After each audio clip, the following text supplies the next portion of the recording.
That's definitely like our go-to marketing strategy, isn't it? Yeah. Just go after the listener.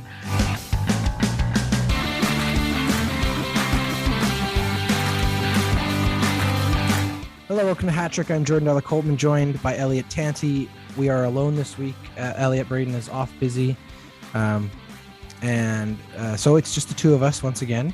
I'll ask you to refrain from singing, as we got lots of feedback on your singing last time. We've got some interesting conversations to be had this week, all three of them. But before we get there, how are you? How was your week? Yeah, it was great. I'm disappointed in the feedback from the fan base around the singing. I thought that it was appropriate given the times. And, listener base, you're just being a bunch of squares. I mean, you got to get on board here. We're a World Cup soccer nation now. So get ready. There's more where that came from, let me tell you. All right. With that, let's get to it. Here's topic one.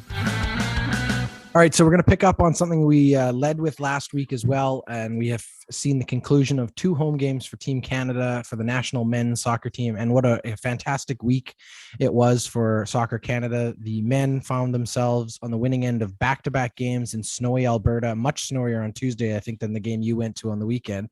They re-nicknamed the brick field at Commonwealth Azteca as a little nod to the Azteca Stadium in Mexico City, one of the most iconic football stadiums in the world. And it was Azteca there in Edmonton. Chile, I think it was like -11. Alphonso Davies with a great quote before the game saying that the Canadians were born for this, and he hoped that the Mexicans enjoyed the weather. They didn't. Canada got out to an early lead. They got 2 up on them, and then it wasn't until the very end there in the 90th minute that Mexico made it very dramatic at the end. They scored to make it 2-1, and then it was very dramatic. We had a big save right on the goal line after a corner kick that went off of a chest of one of the Mexican players, and it was so close. A lot of sportsmanship and some a little pushing and shoving to finish it off, but a fantastic result for Canada. I know you went to one of the games, Elliott. As a fan of the beautiful game and as a Canadian, how proud and how excited are you that Canada is sitting atop the table here on their quest to try to get to the World Cup? Oh, well, what an excellent 5 days here in Edmonton. So much excitement. I talked a lot about this last episode, so I won't get too deep into it, but the excitement around the city. After that Friday game, I was obviously there, and I was over the moon, and we talked on Sunday night. There was certainly a sense of pride, but I did wonder how Tuesday was going to go as I looked out my window and I was talking to you guys, and the snow was starting to hit, and I was starting to look at the forecast, and actually got down to -15 with wind chill on Tuesday night. And I started to wonder, okay, is this energy going to subside? Are we going to be able to carry this through? Mexico's a good team, not necessarily a game they are even going to win. Is this going to happen? And man, once again, Edmontonians showed up. Wasn't the 50,000 from the Friday, but it was pretty darn close to 45,000 people jam-packed into that stadium. It was loud. People were excited. It was all over local social media, local media events. And of course, Canada winning and just in an outstanding game was just outstanding for, I think, the game and for Canada soccer. There's 2 things I want to acknowledge. One, I remember when I told you guys about these games, you both were like, what the hell are they doing hosting soccer games in Edmonton in November? And I said, It's home field advantage. They want to beat up on Costa Rica. They want to beat up on Mexico. They want to make it as difficult for those teams as possible. So they're playing in the most difficult situation. And you have to say strategically, John Herdman, Soccer Canada, you guys got it right. There was a definite advantage. Our guys knew how to play in this weather, and you could tell that it was waning on both teams in both games, having to play in the colder weather. So well done. The strategy worked. You have to say it worked. They got 2 wins. Particularly the second one was not a guarantee. Wasn't even maybe likely. So way to go on that piece too. The second thing I want to say is 2021 has to be the year for Canada soccer. Between the women's success at the Olympics this summer, and now the way in which the Canadian men's team has ended the year atop of the table, 2021 was just the year for Canadian soccer, and I think will be marked as a turning point, maybe for the men's, but in terms of how this team and this nation is elevated in terms of the soccer world. So just those 2 things for me. What an amazing show. The strategy worked, and wow, what a year for Canada soccer. Absolutely. Yeah.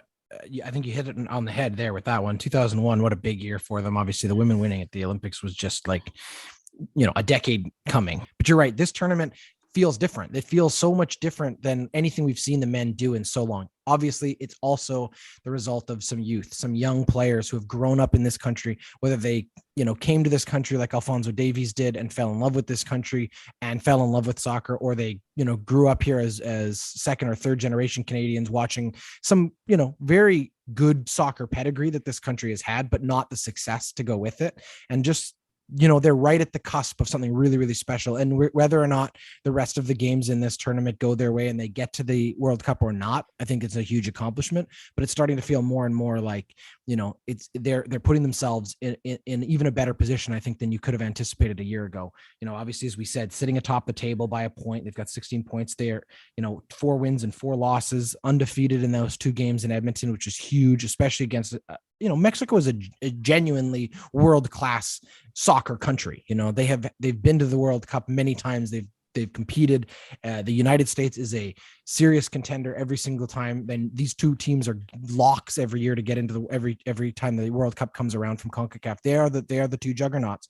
And Canada has struggled in the past to get past these guys. They've played unbelievably, and it's the young players who are doing it. But again, I want to go back and commend, as you did on the last time, and I don't think it can be overstated, the role and importance of John Herdman.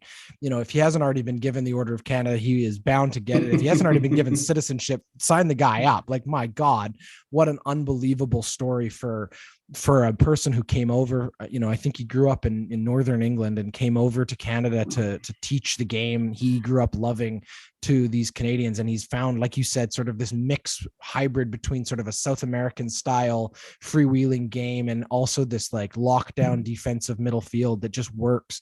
And of course, he's found talented players, and Soccer Canada deserves some credit too for developing those players. Now, obviously, there's a side story going on with Soccer Canada and some controversy that needs to be dealt with as far as who knew what about this coach out of the Whitecaps. And I think that's a secondary story we'll probably want to cover as it continues to unfold. But for the moment, as a Canadian soccer fan, I think we should all be very proud of what these guys have accomplished, and only, good things to come. You look forward to what's coming, and, they still have big tests. They got to play Honduras in January. And I think they also play the United States in January. So, that January 30th game is really going to be the next major hurdle. If they can beat the United States, they've pretty much put themselves past the point of failure there. This is where they have to show up for these next couple games in January, and then anything's possible.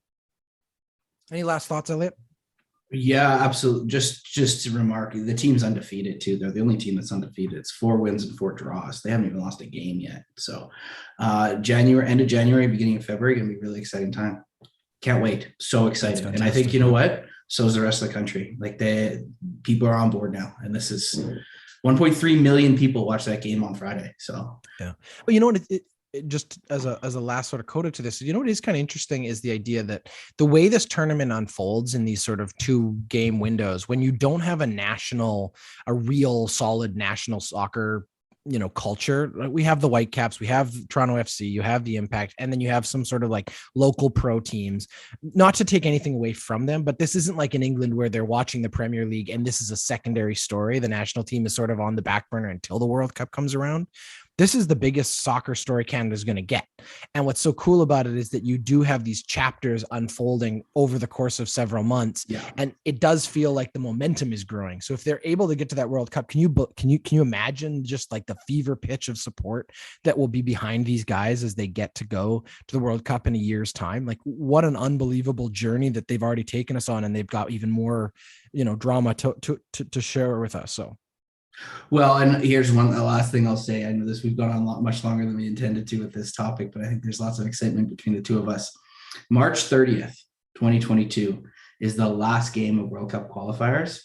The game's against Panama, and that's very likely a game for third place, a game that's playing for third place in that final spot in the World Cup. So very exciting things to come. All right, we'll leave it there. Hey, guess what? The Ordinary Podcasting Network has a brand new show. If you're a fan of Hat Trick Sports, then I promise you are going to enjoy the Backyard Basketball Podcast. Braden Della Coldman, who is one of the hosts of this show here, Hat Trick, hosts an amazing basketball show with one of his best friends, Christian Steck. Together, the two of them will break down the NBA, news from around the basketball world, and get you caught up on everything you need to know. It's fun, it's fast, they have great conversation and banter, they love basketball, and you will love the Backyard Basketball Podcast. Subscribe anywhere you get your podcasts, and you can also follow them on Instagram at backyardbasketball_podcast. All right, on to topic 2. This is a bit less fun and exciting story. It's definitely a dramatic story though, and it's continuing to unfold, including news out of China today. But let's take you back for a second and sort of tee this up from the beginning for those who aren't following it. Tennis star Peng Shuai, Chinese tennis star, recently posted on Chinese social media an accusation against I believe like the deputy chairman or high-ranking member of the Chinese Communist Party, accusing him of sexual assault. Very similar to many of the other Me Too stories we've seen on social media in North America, but obviously in very different climate and culture in China.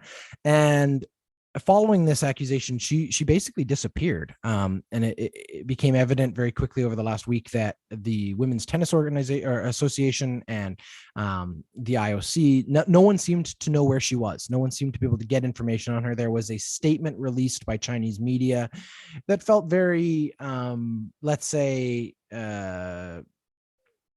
friendly to the Chinese government, as far as suggesting that she was simply taking some time at home, but it didn't give very much detail or anything else. And I think rumors and accusations began to start to bubble up, especially from people close to her and within the tennis community, questioning whether or not there was something more nefarious going on. And so obviously in the last couple of days, that the heat on that has ramped up. The Women's Tennis Association threatened to pull all of their future tournaments out of China, basically saying that they would cut off complete ties with China if it was found out that something nefarious had happened here, that they weren't able to get the information that they needed. Many other tennis stars came out on social media basically demanding evidence of proof of well-being and all of these things. And, it led to a lot of bigger geopolitical conversations, bringing up other examples of Chinese human rights violations and whatnot. But today, we did get some clarification to some level. The IOC has come out and claimed that they have now received proof of well-being, that there's a video that they have verified of her attending a Chinese youth tennis tournament that shows her in, I guess, relative good health. She's not speaking in the video. It's just her at a public event. But there seems to be evidence that this is enough proof for the IOC, at least, to feel like she is safe. So this may change sort of how this whole story unfolds. But as the course of the story evolved, obviously it starts to get woven into, as I said, sort of political, bigger conversations. There was some conversations that came out of the meeting. I don't know what they call it anymore. They used to call it the Three Amigos, when the three big leaders of the three North American countries, Mexico, Canada, and the United States, I don't know if it's still called that or not, met in Washington. Yeah, it still is. Okay. So Joe Biden and Justin Trudeau obviously had a private conversation and had a public press conference together in the Oval Office. And out of that, there was some questions about whether or not the United States and Canada and Mexico and some other Western nations would consider a boycott of some sort of the Chinese games, similar to what we've seen in the past during the Cold War and other such things, just as a statement of condemnation of some of China's record on human rights. And obviously, there seems to be some evidence that at least there's an exploration of this, whether it's a diplomatic boycott or it's something more, we don't know. But the point being, this little story that began as one woman trying to share her truth has evolved, as I said, into sort of a geopolitical crisis for China. They want the rest of the world to know this woman is safe, and yet they are completely censoring her and any news about her in their own country, and they're kind of having to ride this tightrope down the middle on this. And it does feel like it's part of a bigger pattern for China, as far as I'm concerned. But I'm going to turn it over to Elliott first and see what his take is on this. Does this feel like something we should just be expecting from China at this point? This seems to happen more often than not when it comes to these stories. Someone speaks out and the Chinese government, doesn't take kindly to it. We saw it with the NBA recently, but what is your feeling on how this story has unfolded? Well, provides me an opportunity to sort of mix my two favorite hobbies here is international relations, international politics, and sports. Yeah, China is a fickle country. Xi Jinping, the leader of China, is incredibly worried about the image of himself and his country, and ties the image of the country to himself. And as such, I think having a prominent sports figure make such a harsh and direct accusation of someone so senior in his government would be the type of thing that Xi Jinping would not take too kindly to, that the Chinese government would not take too kindly to. And what we've learned, particularly in recent years, is that they are retaliatory. And so for a good week and a half there, 2 weeks, however long it was, between when we last heard, when the statement came out, and then we heard from this individual, Shuai. That's correct. I'm saying that correctly, Shuai. Yeah, Peng Shuai. Peng Shuai. Very fearful for her and what could have happened to her. It appears today she's actually spoken via video call to the IOC chairman, and so at least is not is not in any physical, has not had any physical harm become her. Which is certainly not out of the question, and not something that would be unheard of, particularly for the Chinese government to do to one of their own nationals. It goes to show you just how dangerous it is to be a public figure in China. And I think her making the accusations that she did was a very brave thing, but now she's reaping the repercussions of that. And thankfully, the outcry from the international community is likely to have kept her a lot safer than she could have been. And it's so great that everyone has stepped up and really pushed so hard to drive this story forward. It's likely kept her safe up until now. But my fear, I think, moving forward is what happens after the pressure of the Olympics goes away, when eyes turn away from China, when we move on to other things, as we oftentimes do in sports, and the public eye has gone away. And I think in countries like China, where they've got more and more totalitarian, there's some really legitimate questions rising around whether we want to be engaging with these countries in a number of different ways, sports included. And I think that those are legitimate conversations. Is boycott the right answer? I don't know. That's a very difficult conversation and a different one to have. But this situation is just, there's one word to describe it: scary. Yeah, well, let's get into that conversation. But as we do, you're right. I think that the Chinese have shown themselves to be, as you said, sort of retaliatory. I would say sort of not unlike other communist countries, totalitarian countries we have seen examples of in the past. Do not take kindly to criticism, and do not take kindly to acts of defiance against their power. And obviously, in this case, for her to have come forward and accused a high-ranking person within the government, that would be, a flagrant violation of that sort of unspoken code in that country, as far as how those people are treated with this sort of godlike reverence. And I think that's there. We've seen the similar sort of retaliatory action in our own country when you think about the Michael Spavor and Michael Kovrig, who of course were detained by the Chinese unofficially in retaliation for Meng Wanzhou, who was held in Vancouver for upwards of, I think, a year or almost 2 years, awaiting extradition to America on charges that she was facing in the United States. Canada, in its relationship with the United States, trying to do them, the correct sort of political thing, and yet, got themselves tied up in this mess with China. And again, it is a pattern of behavior. We've seen it many, many times. And so when you come to this boycott conversation, or what the consequences would have been had, let's say, she not been found well, and all of these things, the idea that the Women's Tennis Association was already ready to take the very significant statement of threatening to pull out of China, that is a huge economic hit to them, I am sure. The same way it was when the NBA, had to deal with one of their general managers speaking out against the treatment of the protesters in Hong Kong a few years ago, and the idea that the NBA really quickly folded up their tent and did not want to have a fight with China over it because they recognized the value that the Chinese market was. We see this in Hollywood.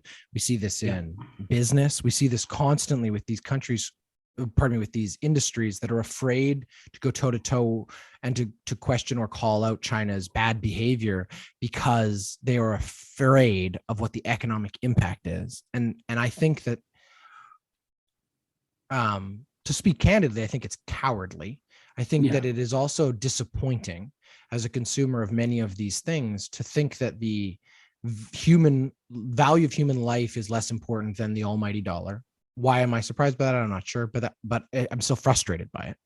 And the truth is that these industries will continue to shackle themselves to more and more of these incidents where they can't stand out, can't step out, and can't say things the longer that they kowtow and bow down to this issue.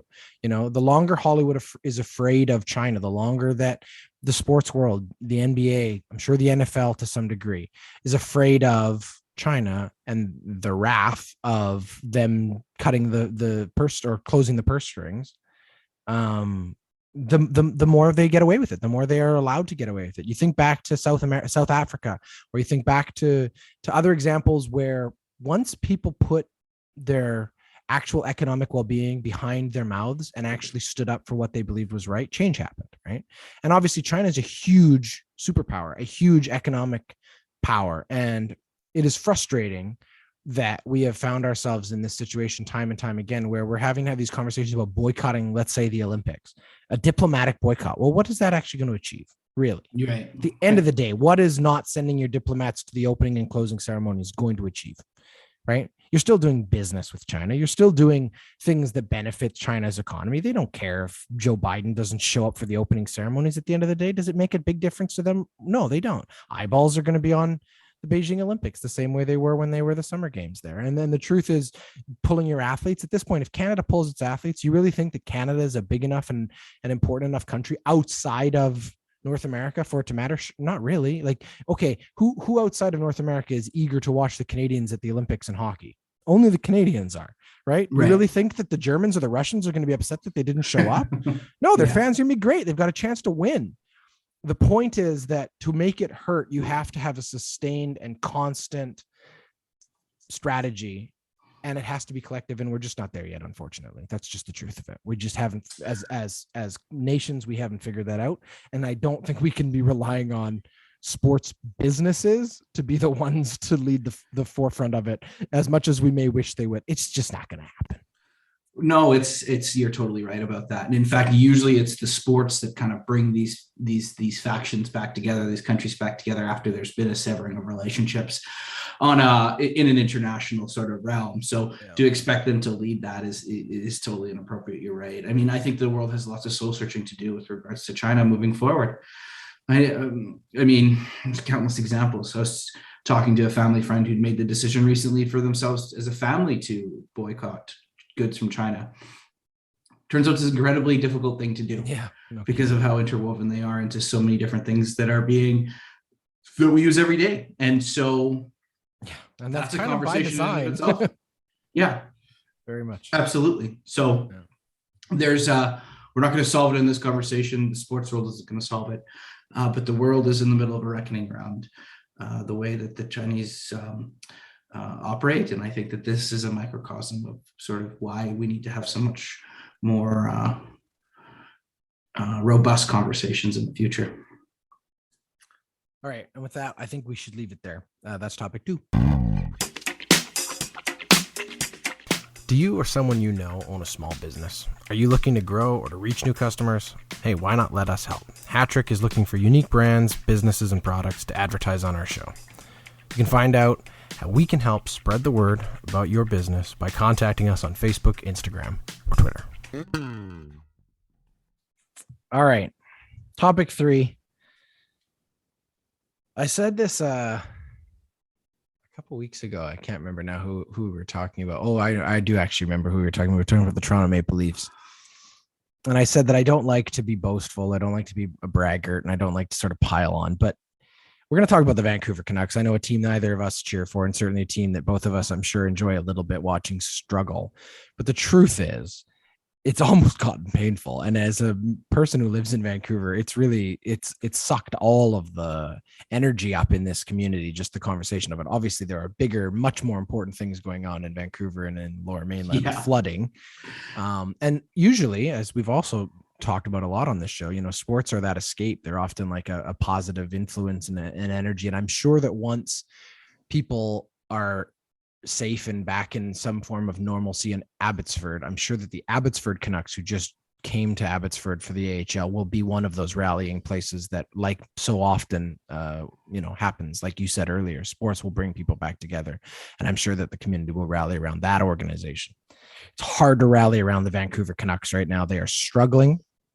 But what's funny about it, and I think what we want to dig into, is like the circus that follows this team, for me, is the bigger story. So they're obviously 6-11. Look, it's not the worst record. They're not at the bottom of the table. The Kraken are below them in the Pacific Division. And obviously no one is worse than the Arizona Coyotes, who at this point probably could lose to a high school team out of Minnesota.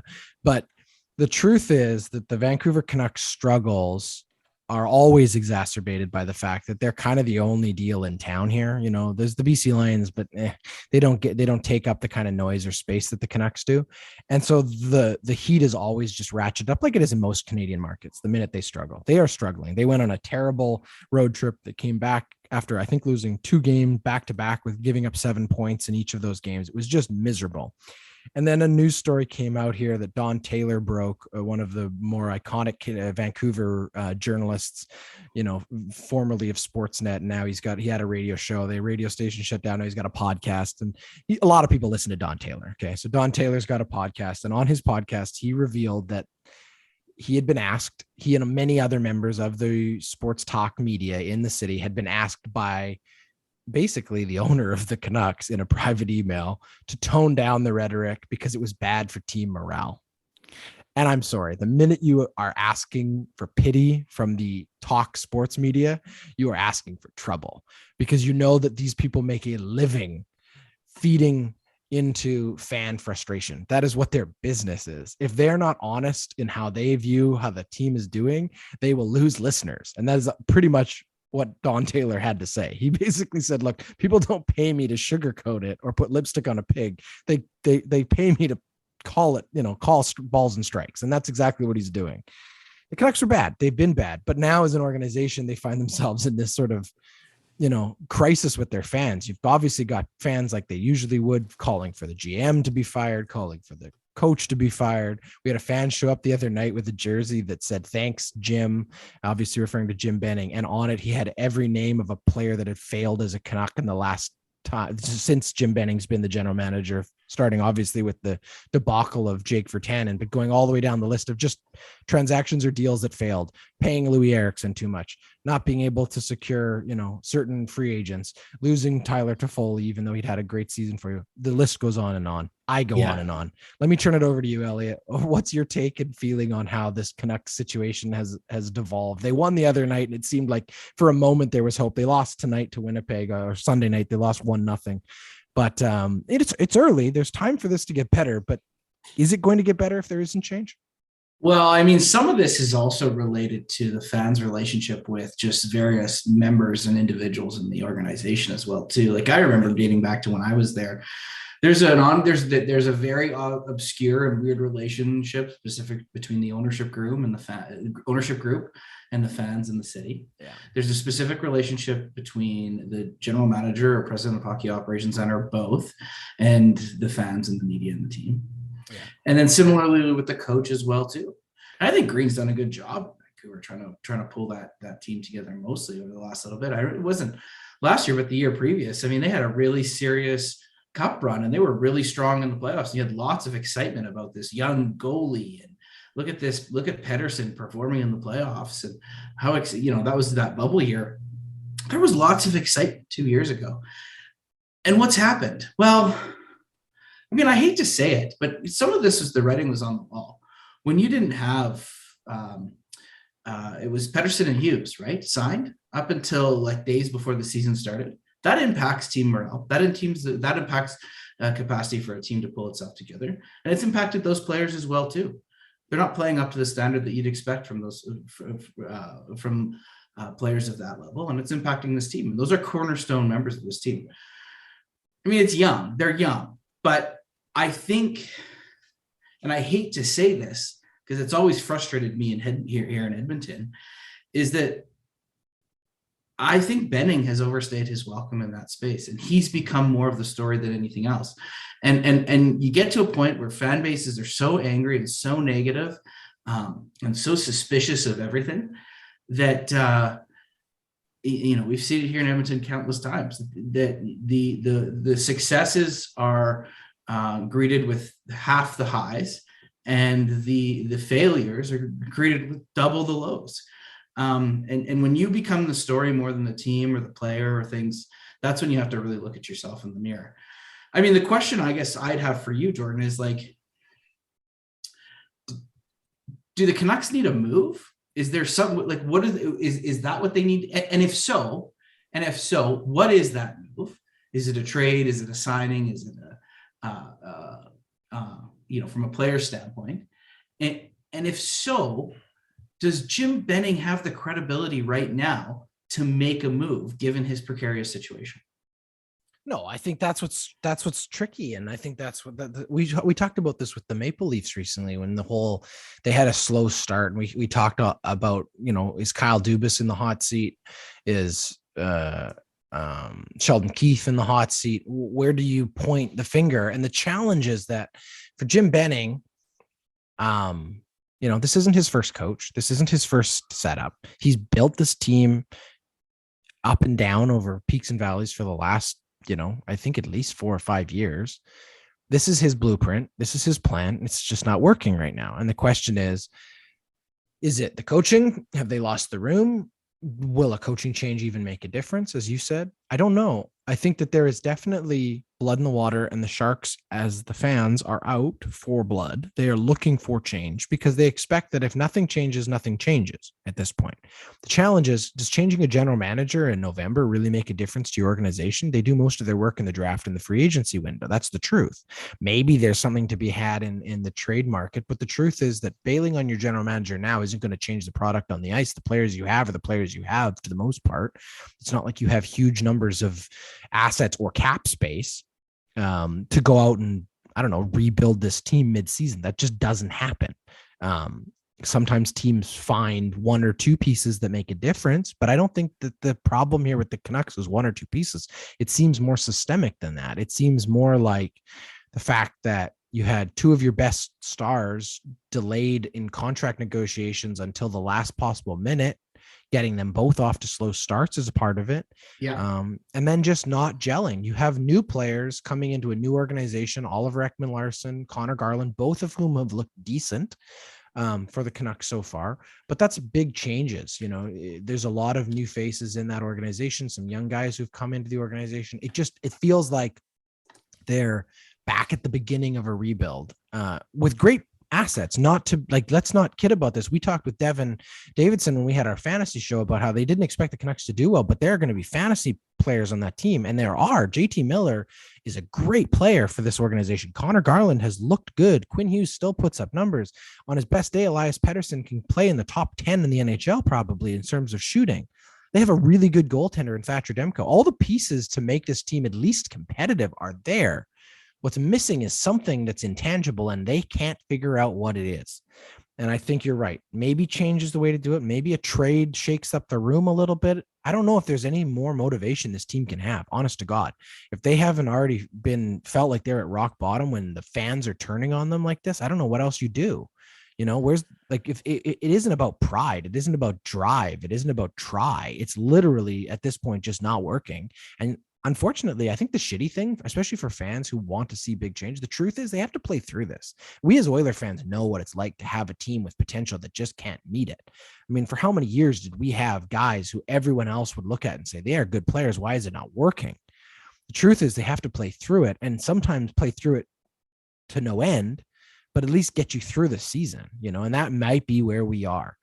I think if the futility continues, changes will happen, because that is what inevitably happens. If they're going to fire Jim Benning, they're going to fire the coach too.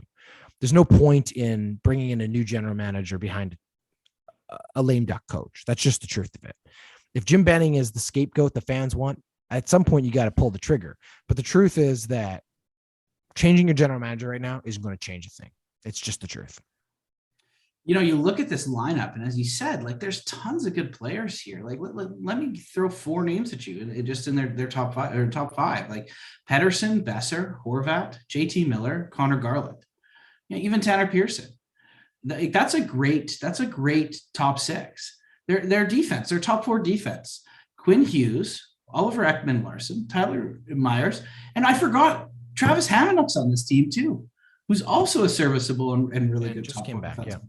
And just came back. I mean, I think Besser is world class. Like, these guys have potential. They're just not meeting it. And again, let me read some names to you: Taylor Hall, Jordan Eberle, Ryan Nugent-Hopkins, at the time Oscar Klefbom, at the time, whomever, Devin Dubnyk at one point. This team, this is not the first team in NHL history to have great talent and not be able to put it together. So the question is, I guess, what's missing? Is it coaching? Maybe it is coaching. And the most effective way to elicit change, in my opinion, midseason, is always coaching, because the truth is, when you change the coach, that changes the culture in the room immediately. Something shifts there, whether it's an assistant coach steps up or you do bring in somebody else.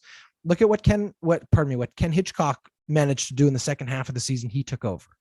He took a team that wasn't going anywhere to almost a playoff spot. Now, they didn't make the playoffs, but they were competitive down the stretch. He at least found some energy in that organization, because they had lost the room. The previous coaching staff had lost the room. And obviously, I also think there is something to be said, as you said, like, at what point do you say this general manager can't be, how long are you going to trust this general manager to do things if he's already basically on the way out, right? You don't want Jim Benning to be signing somebody or making some deal like we saw with the Mikko Koskinen deal in Edmonton, with Peter Chiarelli leaving. You don't want to leave these people with their hands on. Now, I think it's also fair to say with the Canucks, very little goes by that Aquilini is not in the room for. This is a very active owner. He's very similar to Eugene Melnyk in Ottawa. This is a guy who, has illusions of being Jones in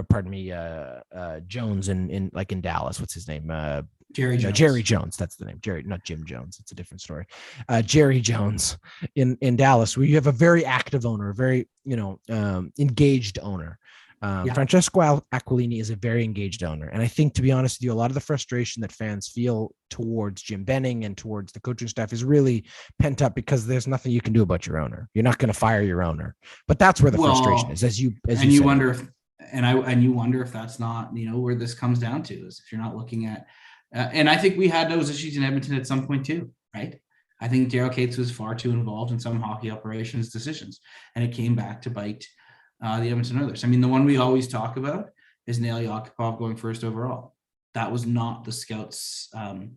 We've learned that was not where the scouts wanted to go with that pick. Would it have mattered? No, but that was an owner getting involved in areas where potentially they shouldn't have. And I wonder if we're not in a similar place here. It seems what I've heard, Jordan, is that the reason why there aren't any changes coming, and that's what's sort of been set up until this point, is that there's a belief that the players need to take some responsibility for this as well, and that they have some work to do. And given what we've just talked about in terms of the quality of their roster, is that not some of the case as well too? Is most of this not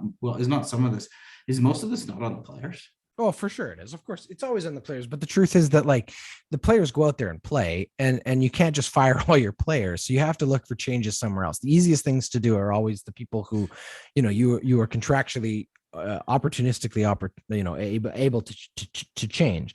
Jim Benning did say in his press conference, I believe in this group. I believe that we still have enough veteran leaders around the show, the way that they, they have an opportunity as players to turn this around. That's true. It's still November, but we also know that usually teams that are struggling in November, they struggle in March too.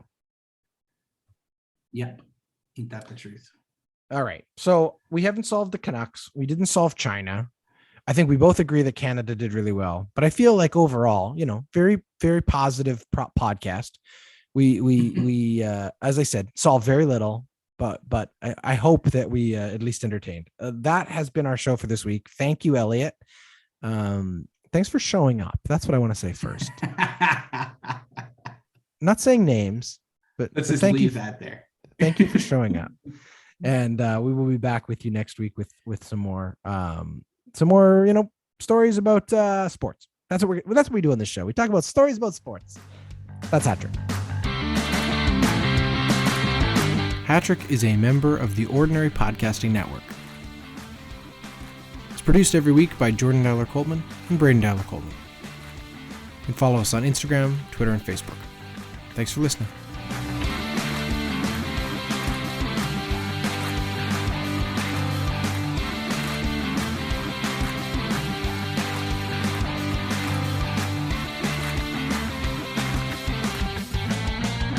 The Ordinary Podcasting Network wishes to acknowledge that the lands on which our conversations take place include Treaty 6 territory, the traditional meeting ground and home for many Indigenous peoples, including the Cree, Dene, Saulteaux, Blackfoot, Métis, and the Nakota Sioux peoples, as well as the unceded territories of the Coast Salish peoples, including the territories of the Musqueam, Squamish, and Tsleil-Waututh nations. We acknowledge the many First Nations, Métis, and Inuit, whose footsteps have marked these lands for generations.